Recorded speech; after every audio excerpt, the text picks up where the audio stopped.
Who's wrong and who's wronger? In this corner, followed by millions, James the Exploding Unicorn Breakwell.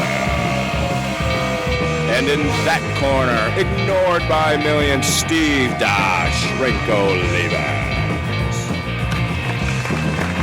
Hey, welcome everybody back to Wrong and Wronger, the podcast that apparently starts the split second James Breakwell picks up the phone. I am the sane one, Dr. Steve Olivas, and he is the guy that's got a plane to catch James Breakwell, the Exploding Unicorn. And James, I'm talking fast because I know we are on the go, brother. How you doing today? Well, actually, I'm in the middle of making dinner. That's you always schedule this at the most inconveniently time humanly possible. And so when you said 4 o'clock, I was like, you know what? We're just going to do this. If we don't do this now, we're not going to have an episode for another 27 weeks. So I am preheating the oven right now. And actually, I just heard it ding, so I need to go put some meat in there.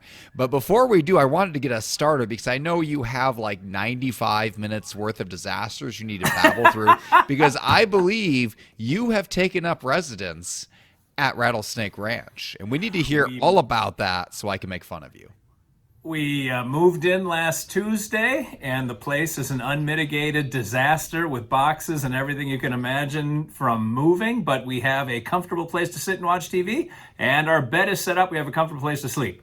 So that's all that's important.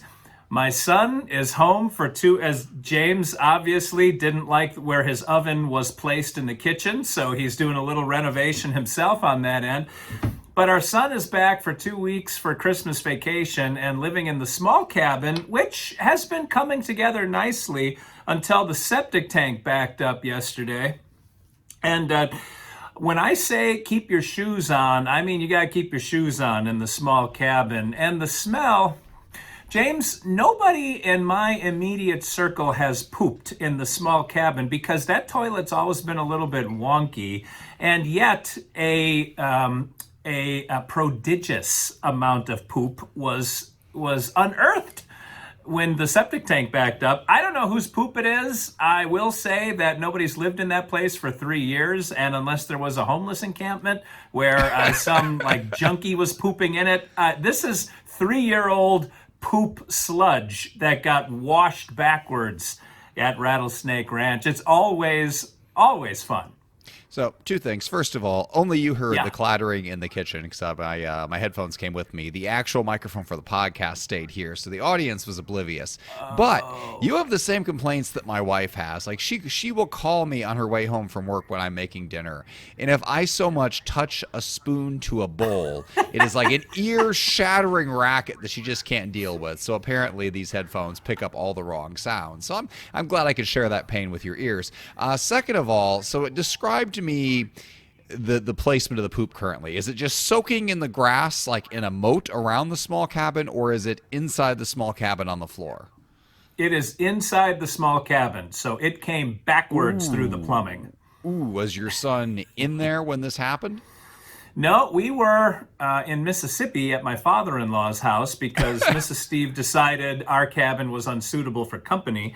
So we went away and came back, and I think my son probably flushed the toilet once. And I will say that I told him to flush a few times because we lost water on Christmas Eve day with no warning. All of a sudden the water was turned off. And that led to a whole panicked, checklist. Check this. I ran out to the street. That's not true. I took my car. But went out to the street and checked to make sure that we didn't have the water turned off by the water department for not paying the bill. Not saying that's ever happened, but I'm not saying that's never happened. Somehow the bill came under my auspice, and I don't think Mrs. Steve will make that mistake again. But the point is, the water was not turned off at the street. The water was not turned off at any of the locations where we have ball valves that are strategically placed around the property. So I didn't know what was going on, and it was weird and freaky, and I called the emergency number, and she said, "Oh yeah, do you live on such and such a street?" I said, "Yeah." She said, "Oh, they're working on the lines." I said, "Were they gonna tell us?" And she said, "No, they didn't tell me either. I got a whole bunch of panic calls this morning. I didn't know what was going on."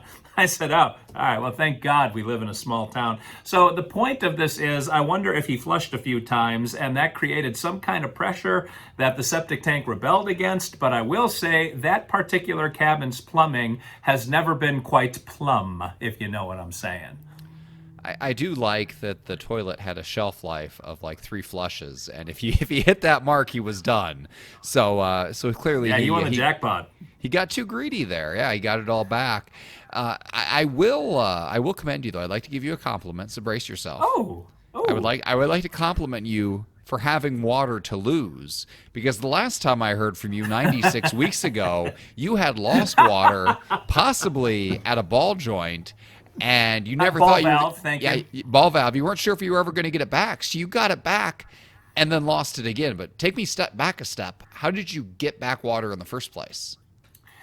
I believe it was a Christmas miracle because I don't know the answer to that question. I cranked on that ball valve back and forth, back and forth. And you know how when you get that ball valve going back and forth, it gets a little smoother and a little smoother, and you expect finally something to come exploding through the end, but it never did until it did. And it wasn't even me that had my hands gently on the ball valve. It was another guy that turned it, and that somehow made the water go through. I don't know what was different. All I know is 1 second it didn't work. I should say this differently. 1 turn and it didn't work. The next turn and it did. That's all I can give you. So what I'm hearing is when a competent pair of hands touch the ball joint, ball valve, it worked. Ball valve. It's kind of like how, when you can't open a pickle jar and you try and you just swear it's impossible and you hand it to somebody else and they open it first try and they say, well, you loosened it up to me. I'm sure the same exchange happened with you and that other guy, and then you just kind of hung your head in shame and walked into the house. Yeah, he had no idea either. So both of us just walked away like, okay, now we got water. And he did tell me to bury that ball valve and never let it see the light of day again, because there is a secondary ball valve that's closer to the house, made out of metal, that we will use as the cutoff to the house, and not this cheap plastic ball valve. Why does it have so many ball valves? I don't know. It was pointed out to me by an alert listener named JDB that you and I combined said the words ball valve 25 times during the episode. He actually counted because we have some super weird fans. But the guy that installed the ball valve, the reason I started saying ball valve a lot is because I started tallying how many times he said the words ball valve. Plumber Chris is his name. But I don't know why he installed it, other than he was quite enamored with the concept of ball valves everywhere. And so he put 2 ball valves almost in line with each other for reasons that are unbeknownst to anyone except him. Because really, you should only need 1 ball valve in that entire pipe, because you just need a cutoff. Like, there's nothing in between there. It's just a cutoff at the cutoff at the cutoff. I mean, maybe he just wanted to make extra sure that if you ever decided you didn't want water, that water would have no way to get through. It would have to fight through like 9 ball valves to get there, and this house would stay dry forever. We have a heating system in the cabin where, I think I told you this, hot water gets pumped through our floor.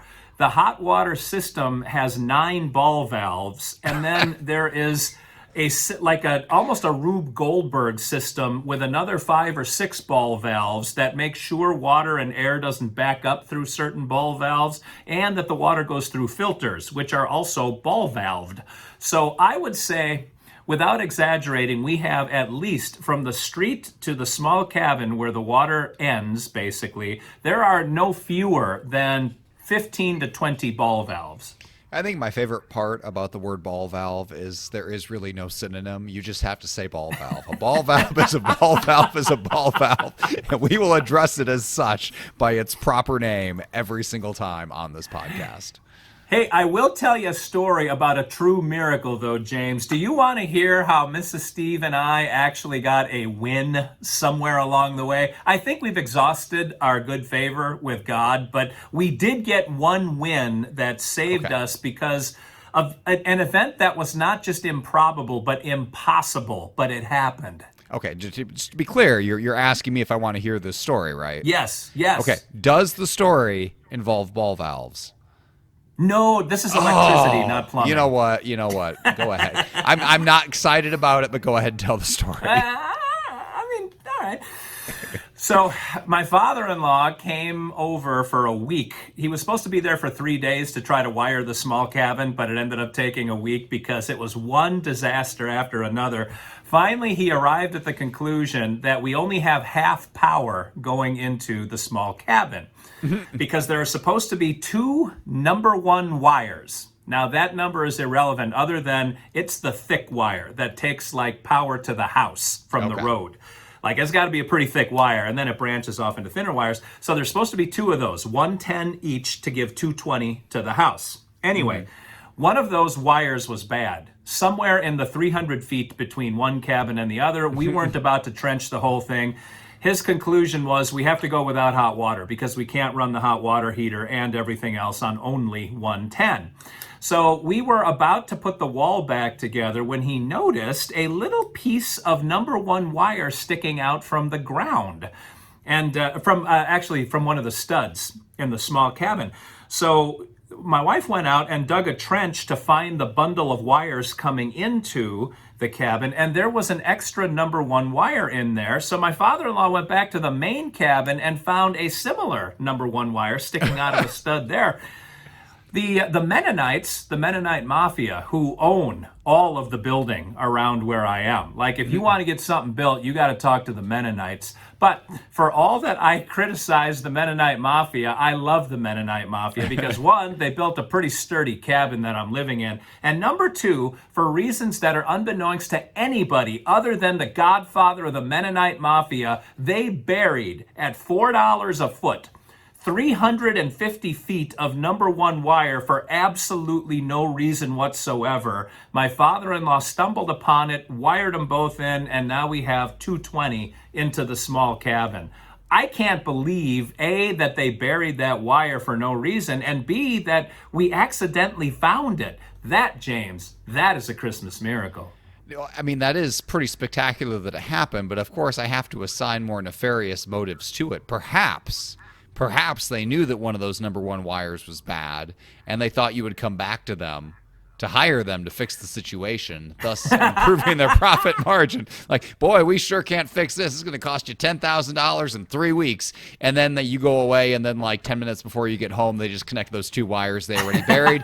Boom, instant profit. Yeah, but until then, they're making a $1,200 roll of the dice. Is it really that expensive? I thought copper wire was like dirt cheap. Oh, James, you haven't been paying attention, brother. Copper in general is stupid. Like, people are getting their air conditioner units ravaged and stolen just for the copper tubing in there. They do that. They've been doing that for years, but it's like junkies, and it's like pennies on the pound for copper when you recycle it. I don't know what it is fresh, and you realize these junkies are stealing all this stuff, and they're going out there to do drugs like heroin or meth. And I was like, man, that must be the most expensive habit in the world. You know how much heroin costs? It's like $8. It's like an $8 a day habit. It's like how bad does $8 a day. how bad does your life have to be? You've exhausted all resources, and for these $8, you have to go around stealing copper wire. It's pretty bad. Yeah, heroin. It's great because it's super cheap, and it will probably kill you. So the habit doesn't last real long. So really, for a lifelong habit, however long that habit will be, probably maybe a few days, few weeks. It's pretty affordable. So if you're looking to wreck your life, Steve, I can't recommend it highly enough. Boy, that is so much cheaper than the pill version of heroin, the opiates. Man. Those are, you get those pharmacy companies, making billions and billions of dollars. Like, why don't people just go pick a different awful drug? I don't know. These are probably the worst things we've ever said, but there is a hierarchy of cheap drugs. They are all literally poison that you're shooting into your body. Let's be absolutely clear. Also, we are not pharmacists. Do not take medical advice from us. Please do not actually do heroin. Even if I would internally laugh, externally I would be very somber and disappointed in you. Judy P, cover your ears. La, la, la, la, la, la. She knows not to listen to anything I say. We're good there. I don't know. Actually, I'm kind of surprised you didn't find more drug paraphernalia at Rattlesnake Ranch going through everything. Just that one questionable bong, and that was it. Oh, no, there was more that Mrs. Steve scraped out of there when she pulled all the cabinets and all the, like, she gutted the place, and there was more that she found. There's so much going on here, though. I guess we haven't, one, gotten into the logistics of the move at all, which I'm sure was a disaster all on its own. But two, so when that septic tank backed up for reasons unrelated to a ball joint and filled the small cabin, and you were gone, it just sat in that small cabin then marinating for days, correct? No, it did not back up, I believe, until my son flushed the toilet. I don't have that on good authority, but I do know my son was in the small cabin for a while before he came waltzing back and announced that there was some brown sludge stinking up the place in his toilet. Was it like a Ghostbusters scene? Did it just keep bubbling up, or is it just sitting in there, contained in the toilet? James, I am proud to announce that I have not set foot in that cabin since the event happened. Mrs. Steve took one for the team and went over to investigate, and then she is also, because I'm at work all day today, she is the one dealing with the problem. Now, I did say on the commute this morning that I would have an update by the time we recorded Wrong and Wronger this afternoon, and the update is, and this makes sense, Mrs. Steve said it's only an issue with the pipe going from the toilet to the septic tank, because if the septic tank truly backed up, sludge would be coming up through the sink and through the shower. Like every drain in the place would be belching poop. Well, that's relief, I think. It's a slab, isn't it? It's this toilet goes down into concrete. This part of the cabin is not concrete. Okay. But what difference would that make? Well, it's a difference of if you have to have a plumber go crawl around in a crawl space or if you have to have a plumber get out a jackhammer. That's a big difference. Oh, there's no crawl space. No. But it's septic. So she went to buy some chemicals that she's going to try throwing through there and hoping it eats whatever poop is in the way of it and the blockage. I don't know. It might mean that a plumber comes down with a 100-foot snake and tries to tickle the septic tank through the toilet. But until then, I've decided that I'm going to stay on my side of the line. I'm a big fan of problems that can be solved by pouring acid on them. So go, Mrs. Steve. I am rooting for her. I really am. That's good. So has your son yet requested that you move back to the garage? It seems like it would be an upgrade at this point. You know, he hated the garage. He sort of likes having his own house. Like, he's got a run of the place, and it has a kitchen and a living room and a bedroom. Except he's always been under the standing order that poop has to be done in the main cabin, and he can pee wherever he wants. So having a working toilet is kind of nice, but having a toilet you can poop in would be better. So I'm hoping whatever the problem has been has now come to the surface enough that we are able to deal with it once and for all. And if it requires us to call the septic company and have them pump out the tank because there's 3-year-old poop in it, then God willing, so be it. Have you considered just getting your son a porta potty? Those are expensive, man. Have you tried to book one of those? I can honestly say I have never tried to book a porta potty, so please indulge me. I don't remember the price, but when we were having the bulk of the renovation done, because we had no water for so long, Mrs. Steve was going to get a porta potty for the workers and looked into it and told me the price. And I said, F that. They can pee out in the bushes like everyone else, like God intended for man to pee. So the porta potty was cost prohibitive when we were spending money pretty fluidly. That is good to know. You could also build a porta potty old style, just dig a hole out there, build a wooden structure, as long as you're paying for everything else out there. All I'm saying is a porta potty or an outhouse is not going to back up. An outhouse is a hole. Like, the number of things that can go wrong with an outhouse is pretty finite. We do have an outhouse on the property. Ooh, where? I have not heard this detail of Rattlesnake Ranch, which I believe was constructed in the last 10 years. So why does it have an outhouse? Well, it's not an outhouse in terms of function, but it is an outhouse in terms of aesthetic. So it's an outhouse, like it's built with an outhouse. It's got a half moon like carved into the door. It is an outhouse structure, but there's no pit. It's like a shed for garden tools is what we're using it for. you have a fake outhouse. I didn't think anything could go wrong with an outhouse, but not having a hole is something very wrong with that outhouse. Yeah, that does seem to fly in the face of the nature of a true outhouse, but it's right there. It's probably 20 feet off the cabin. It's right where an outhouse would be, frankly. You know, you think things are bad now with the poop backing up in the second cabin, but we'll just wait till a confused guest goes out to use the outhouse and is just in there pooping on flat ground among your garden tools. Oh, James, I hope they go in the daytime because the coyotes, they have been having a frat party out on our property. It's loud. It sounds like it gets violent once in a while. I think the cops were called. A bunch of drunken coyotes came stumbling through the yard. Like the coyotes yip and howl, and there's got to be 20 of them out there. I swear, you need a handgun when you walk out to pee at night. I'll shine the light like around and you can catch their eyes like reflecting the light back at you. It's bad, man. And they went and they pooped right in the middle of a mineral lick that I put out for the deer. Like there's a piece of coyote poop dead center. Like it took 2 of them to line that sucker up. Coyotes are the dicks of the animal kingdom, James.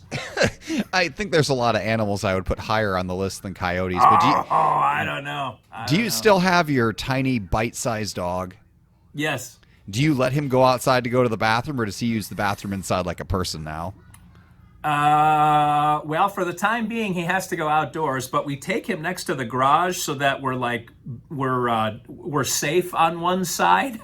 And you have to look up, too, because there's a lot of birds of prey circling around. But when we take them out at night, you got to do a full sweep with the spotlight, looking for those red eyes to glow back at you. If the eyes glow green, here's a little FYI, it's a deer. If the eyes glow red or orange, it's a coyote. So you got to kind of check the color that's coming back, too. But, yeah, dog is outside. Mrs. Steve's ultimate goal is to screen in part of our back patio and put like a pee pad out there, like a little piece of AstroTurf for the dog to pee and poop on, so he doesn't have to go outside. 150 acres of prime pooping real estate. You're going to make him poop on AstroTurf. Yes, well, this is the problem with a bite-sized dog. Well, at least you are aware of the danger. I had an aunt with a dog that was very similar to yours, maybe slightly bigger, and it wandered to the tree line for just an instant, and that thing was gone. And they found it torn apart. Like that was up in Minnesota. So yeah, there are predators out there now. I don't know what the laws are in Tennessee, and I guess I was going to say, if you're sensitive, cover your ears, but I think at this point we don't have anybody left to offend. But in Indiana, you can pretty much shoot a coyote anytime for any reason. They're like vermin. Is it the same down there? Yeah, shoot a coyote. Yeah, there's no season on coyotes because you're protecting your life or your property, and livestock is considered property, so you can shoot coyotes for that reason. You could do that. You could also, if you're feeling ambitious or you wanted a workout, you get a samurai sword and you patrol on that ATV of yours and just see that like a cavalry charge. This is how Steve dies right here, chasing coyotes with a katana on an ATV. Yeah.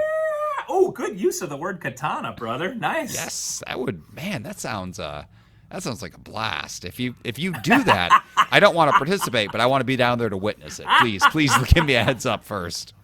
I don't know that the coyotes come out during daylight enough to make that possible, and I don't know that the headlights are good enough to make it feasible at night without death being almost assured for the driver.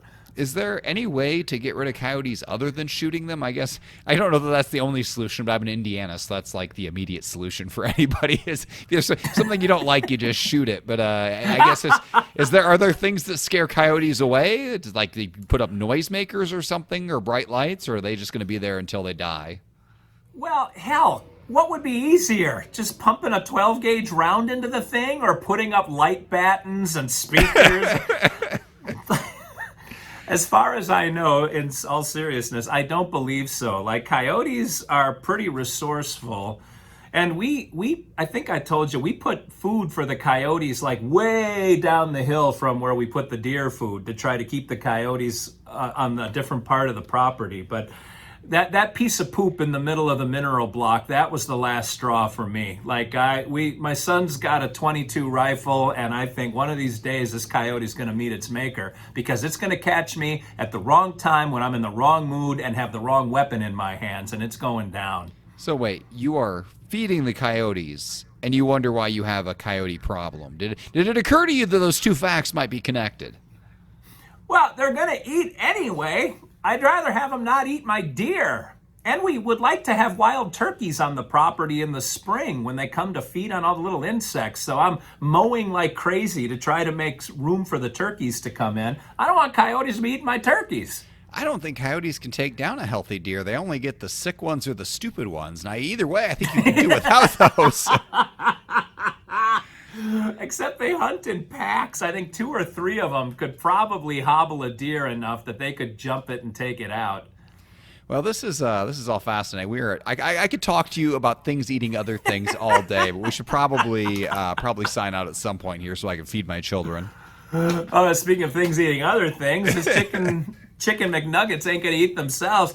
All right, well, that has been another Rattlesnake Ranch update with a fascinated James Breakwell sitting cross-legged with his chin in both of his palms, just staring wistfully at the phone. I am the storyteller, Steve Williams, Dr. Steve, for James the Exploding Unicorn Breakwell, saying thanks for watching, thanks for listening. I'm not talking to anybody at this point. And until we meet again, always bear in mind, 2 wrongs can't make a right.